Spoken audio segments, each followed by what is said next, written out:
Hi friends, आज आपण बघणार आहोत इयत्ता 6वीची मराठी विषयाची कविता गवत फुला रे गवत फुला।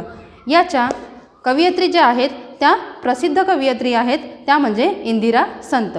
स्त्री मनाचा हळूवारपणा अगदी खूप छान पद्धतीने जपणाऱ्या अशा या कवयित्री यांचे काही कविता संग्रह जे प्रसिद्ध आहे, तर त्यामध्ये शेला, मेंदी, मृगजळ, रंगबावरी, बाहुल्या आणि गर्भरेशीम असे काही त्यांचे कविता संग्रह प्रसिद्ध आहे।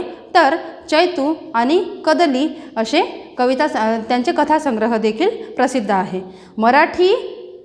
मराठी या विषयाला किंवा मराठी वाङ्मयामध्ये इंदिरा संत यांचं नाव प्रसिद्ध आहे।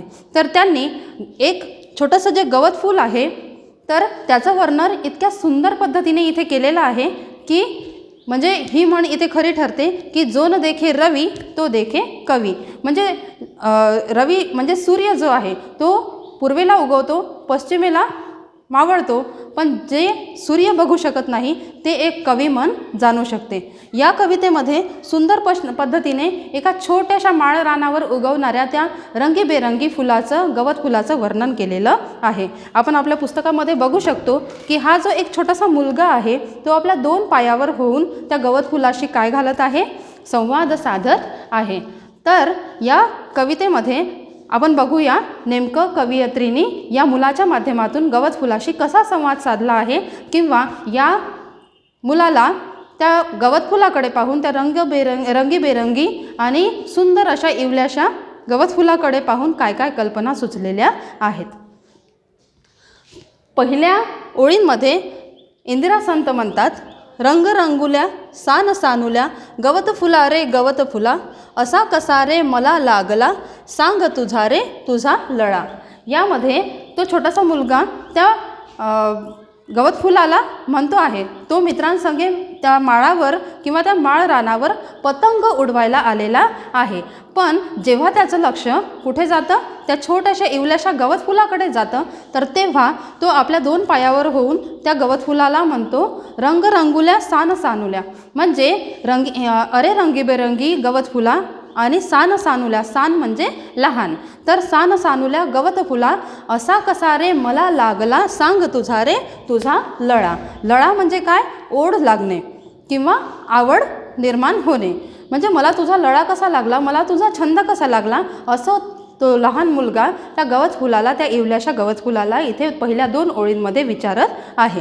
तर त्यानंतर त्या गवत फुलाला बघून त्या छोट्या मुलाला कशाचा विसर पडला किंवा काय काय त्याच्या मनामध्ये विचार आले ते आपल्याला पहिल्या कडव्यामध्ये इथे बघायला मिळणार आहे। तो मुलगा म्हणतो, मित्रासंगे माळावरती पतंग उडवित असताना तुला पाहिले गवतावरती झुलता झुलता हसताना, म्हणजे मी येथे आलो होतो ते मित्रासंगे म्हणजे मित्रांसोबत पतंग उडवायला या माळ रानावर आलो होतो, पण माझी नजर तुझ्यावर गेली आणि तुला वाऱ्यावरती झुलता झुलता हसताना मी बघितलं। म्हणजे वारा जो येत होता, जो तुला स्पर्श करून जात होता, मला जणू काही असं वाटत होतं की तू त्यासोबत झुलत आहे आणि झुलता झुलता काय आहे, हसत सुद्धा आहे। त्यानंतर ते म्हणतात, विसरून गेलो पतंग नभीचा, विसरून गेलो मित्राला, पाहून तुझला हरखून गेलो अशा तुझ्या रे रंगकळा। मी इथे मला 2 गोष्टींचा विसर पडलेला आहे की मी मित्रांना सुद्धा विसरून गेलेलो आहे आणि पाहून तुझला आणि माझं पतंग सुद्धा मी जे आकाशामध्ये, नभ म्हणजे काय, नभाचा समानार्थी शब्द काय आहे, आकाश, तर आकाशामध्ये जे पतंग मी उडवित होतो ते सुद्धा मी इथे विसरून गेलेलो आहे। एवढं तुझं सौंदर्य अप्रतिम आहे किंवा एवढा तू मला आवडलेला आहेस। विसरून गेलो पतंग नभीचा म्हणजे आकाशामध्ये उडणारा पतंग सुद्धा मी विसरून गेलो मित्राला, माझ्या संगे जे माझ्यासोबत किंवा माझ्या संगे जे मित्र आले होते मी त्यांना सुद्धा विसरून गेलो। पाहून तुझला हरखून गेलो, हरखून गेले म्हणजे हरखून जाणे म्हणजे उल्हासित होणे किंवा आनंदी होणे। पाहून तुझला हरखून गेलो अशा तुझ्या रे रंगकळा, म्हणजे तुझे रंग आणि तुझं सौंदर्य एवढं सुंदर किंवा एवढं भान हरवून टाकणारा आहे की त्यामुळे मला या सगळ्या गोष्टींचा विसर पडलेला आहे आणि मी खूपच आनंदी झालेलो आहे. नंतर दुसऱ्या कडव्यामध्ये त्या रंगांचं किंवा त्या सौंदर्याचं वर्णन करताना कवयित्री इथे त्या मुलाच्या माध्यमातून सांगत आहे, हिरवी नाजूक रेशीम पाती दोन बाजूला सळसळती, निळ निळुली एक पाकळी पराग पिवळे झगमगती.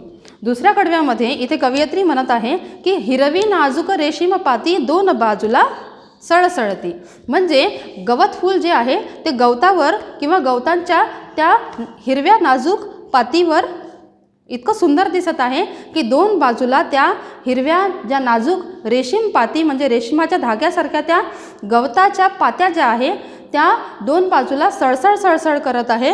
आणि निळ निळुली एक पाकळी म्हणजे निळ्या रंगाची, निळ निळुली म्हणजे शार निळ्या रंगाची एक जी पाकळी आहे त्यामधले पराग जे आहे ते पिवळे झगमगत आहे, म्हणजे माळ रानावर जी ऊन पडत आहे त्या उन्हामध्ये ते पराग जे आहे त्या निळ्या गवत फुलाचे जे पराग कण आहे ते झगमग झगमग करत आहे. तळी पुन्हा अन गोजिरवानी लाल पाकळी खुलती रे, आणि तुझ्या तळाला किंवा त्या गवताच्या पातीच्या तळाला पुन्हा एक काय आहे, लाल पाकळी झगमगत आहे किंवा खुललेली आहे. उन्हामध्ये हे रंग पाहता भान हरपुनी गेले रे. आणि त्या माळ रानावर जी ऊन पडलेली आहे तर त्या उन्हामध्ये हे सगळे रंग पाहताना निळे, लाल, हिरवे असे वेगवेगळे रंग पाहताना भान हरपुनी गेले रे, म्हणजे माझे भान हरवलेले आहे किंवा मला या सगळ्या गोष्टींचा विसर पडलेला आहे. अशा प्रकारे तो वर्णन इथे करत आहे गवत फुलाचे आणि म्हणतो आहे की तुझे सौंदर्य जे आहे ते अप्रतिम आहे. तर तिसऱ्या कडव्यामध्ये कवयित्री इथे म्हणत आहे, वारा घेऊन रूप सानुले खेळ खेळतो झोपाळा, रात्रही इवली होऊन म्हणते अंगाईचे गीत तुला, म्हणजे वारासुद्धा इवलासा होऊन तुला तुझ्या संगे खेळ खेळतो, एक झोपाळाचा खेळतो आणि रात्रही इवली होऊन म्हणते अंगाईचे गीत तुला. रात्रही जेव्हा तुझ्या जवळ येते तेव्हा ती सुद्धा तुझ्यासारखी इवलीशी होते, छोटीशी होते. आणि जसं एखादी आई आपल्या छोट्याशा मुलाला झोपवायसाठी किंवा झोपी लावायसाठी अंगाईचे गीत एक छान अंगाई गीत म्हणते, त्याचप्रमाणे गवत फुलासाठी रात्रसुद्धा इवलीशी होऊन अंगाईचे गीत इथे म्हणत आहे. याप्रमाणे इंदिरा संत इथे आपले मत मांडत आहे. मलाही वाटे लहान होऊन तुझ्याहूनही लहान रे, तुझ्या संगती सदा राहावे विसरून शाळा घर सारे. आणि या सगळ्या गोष्टींकडे पाहून, निसर्गाच्या त्याच्यासोबत राहण्याकडे पाहून किंवा त्याच्यासोबत खेळण्याकडे पाहून तो छोटासा मुलगा पण म्हणतोय की मला सुद्धा असं वाटत आहे की तुझ्यासोबत राहावं आणि तुझ्यासारखं लहान होऊन तुझ्यासोबत खेळावं किंवा तुझ्यासोबत राहावं.